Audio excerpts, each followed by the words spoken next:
Coming up, Landcruiser 200 versus Patrol on heavy tow capacity. Plus, some interesting feedback from you in the comments. The education system really does leave some people behind. Tragically.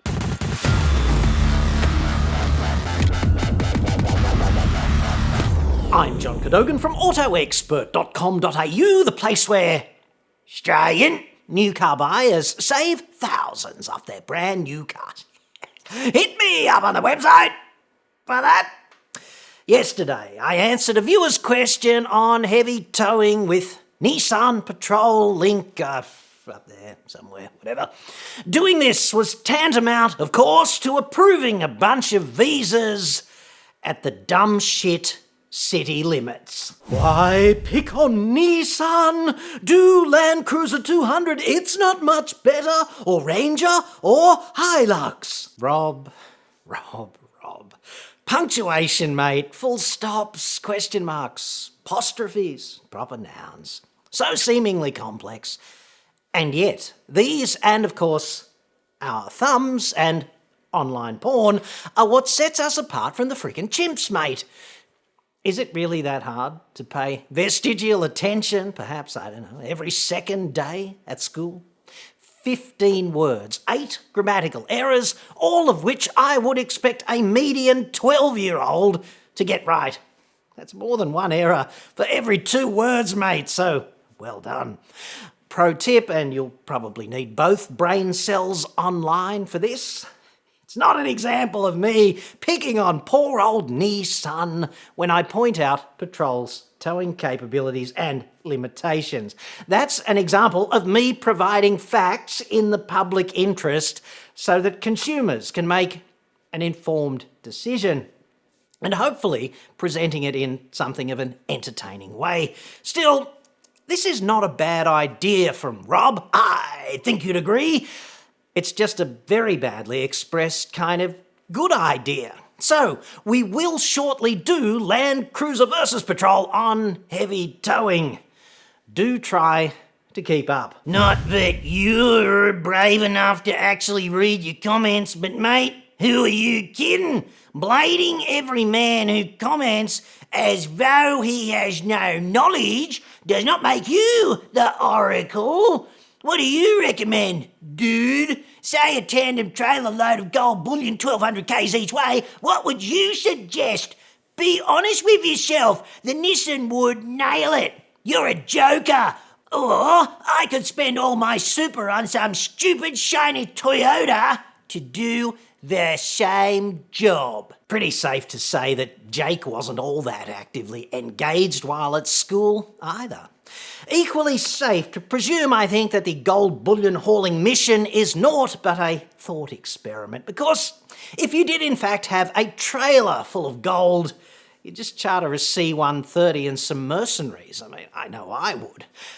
Still, Jake is right. I am a joker, and certainly not the Oracle.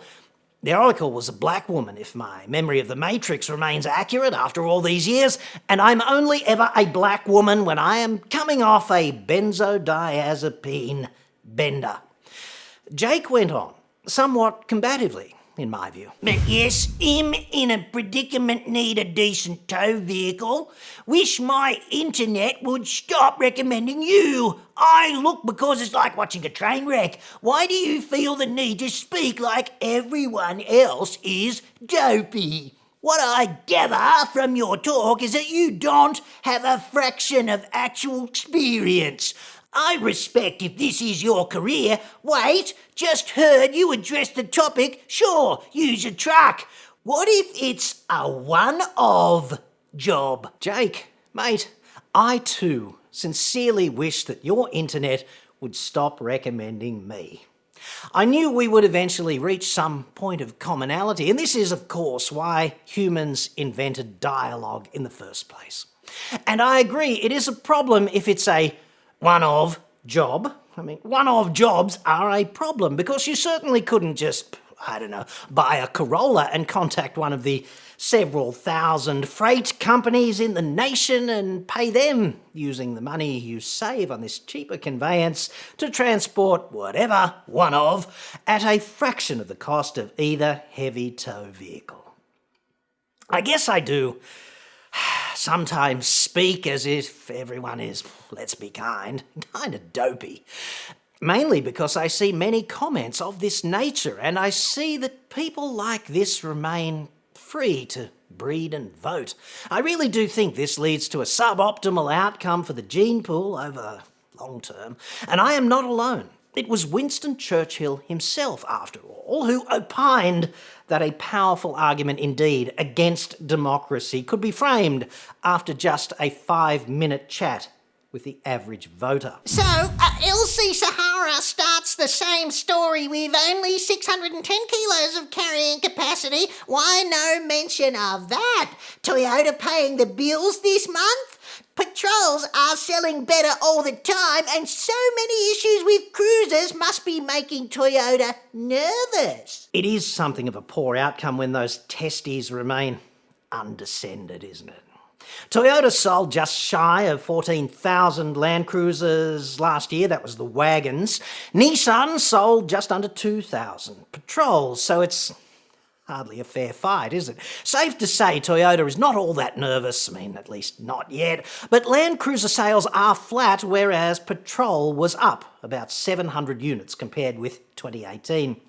As for Toyota or any other car maker paying my bills, not so much.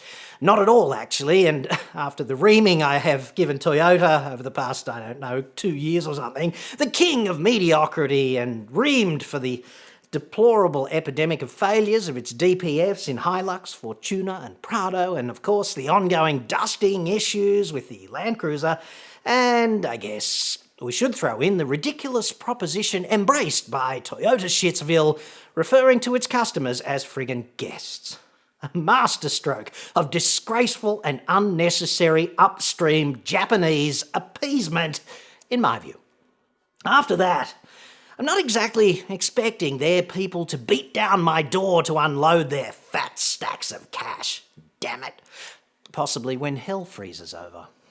These unfounded accusations from the fake named, they really are entertaining. Who calls themselves Aussie Off-Road Nut? Was Aussie Off-Road Imbecile already taken? It makes you wonder, doesn't it? Let us take a quick sponsor break now and then crunch the numbers on these two big fat vehicles. Yes!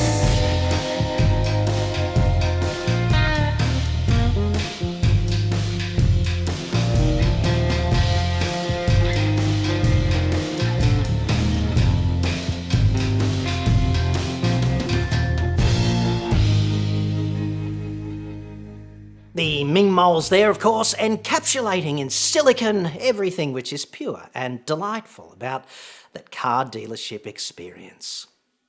When the Ming mole reaches over for the latex glove, I know I'm in heaven. Where were we? Yes, Patrol versus Landcruiser. Let us price point them each at about 100 grand on the road, which would be Patrol TI versus Landcruiser 200 GXL. And let us assume they're both about to tow 3.5 tonnes of trailer, which imposes a 350 kilo download on the tow ball. In other words, the maximum possible towing assignment for both vehicles. The objective here, let us determine which has the superior payload capacity in this configuration. Two fat bastards. I'm talking about the vehicles now, not you and your lovely wife. But who will be the biggest loser on towing? Let's find out. We crunched the numbers on Patrol yesterday, of course. A lot of people then said in the comments Landcruiser was, quote unquote, even worse. Let's see if that's true. Patrol TI has a gross vehicle mass of 3.5 tonnes and a tare weight of 2,715 kilos. Tare meaning empty except for 10 litres of fuel. And then, of course, you have to top off the rather large fuel tank in the Patrol, which means adding 130 litres of gasoline for about 100 kilos. Then there's the tow ball download, which is absolutely part of the vehicle's payload. That would be 350 kilos. Plus Nissan's fudge factor for heavy towing, which means we have to take another 130 kilos off the top if your tow ball download is the maximum permitted 350. So, the Patrol rolls in with just 205 kilos of remaining physical payload capacity, which is pretty friggin' anorexic when you consider that we've not yet added a single person to the vehicle, nor bolted up a single accessory, including a tow bar, which is hardly optional in this case, or added a single item of equipment like a toolbox or a bag with your personal items, such as Liberace's AR and some spare ammo, things of that nature. Can the Landcruiser GXL do any better? I guess that's the key question. It kicks off with a lower GVM, 3,350 kilos, and Toyota specifies curb weight when it talks about the Cruiser, unlike Nissan, which uses tear weight. A nice way to cook the books there. Curb weight, the only difference is it includes a full fuel tank. So that's 2,740 kilos for the GXL. We do not, therefore, need to make adjustments for the fuel, right? Nor is there a weight limit reducing fudge factor for heavy tow ball downloads from the Big T. So all we need to take off there is the 350 kilos on the tow ball, leaving us with 260 kilos of remaining payload for you, your fat companions, your accessories, and your onboard accoutrement, which is still quite bulimic if you ask me, but it is 27% higher than the Nissan. So, to all of you who were too lazy and or stupid to do the very simple research required to figure this out objectively and who pointed out upliftingly yesterday in the comments that the Landcruiser was quote-unquote even worse, I say, with all due respect, i.e. none, bite me. I stand by my earlier comments, and I stand by the fact that towing more than 2.5 tonnes in vehicles such as these is a dangerous and impractical undertaking that defies logic and common sense. If you want to tow 3.5 tonnes, buy yourself a proper truck. Perhaps this is just another example of me disrespectfully treating idiots as if they are somehow stupid. How dare I do such a thing in this, the year of appeasement? Does everyone not deserve a medal just for turning up, I ask you? Perhaps YouTube should shut me down for my antiquated and frankly offensive views on issues such as this. I do look forward to taking some time off to work on the pilot of my new reality TV show, Dumb Shit Australia, to air, perhaps, in between Farmer Wants 3 Wives, Salt Lake City, yes, and Morbidly Obese Naked News. Look me in the eye, okay, and tell me if the nightly news would not just be immense fun if it were presented in this way by the networks. People might start watching TV again. But we wouldn't want that.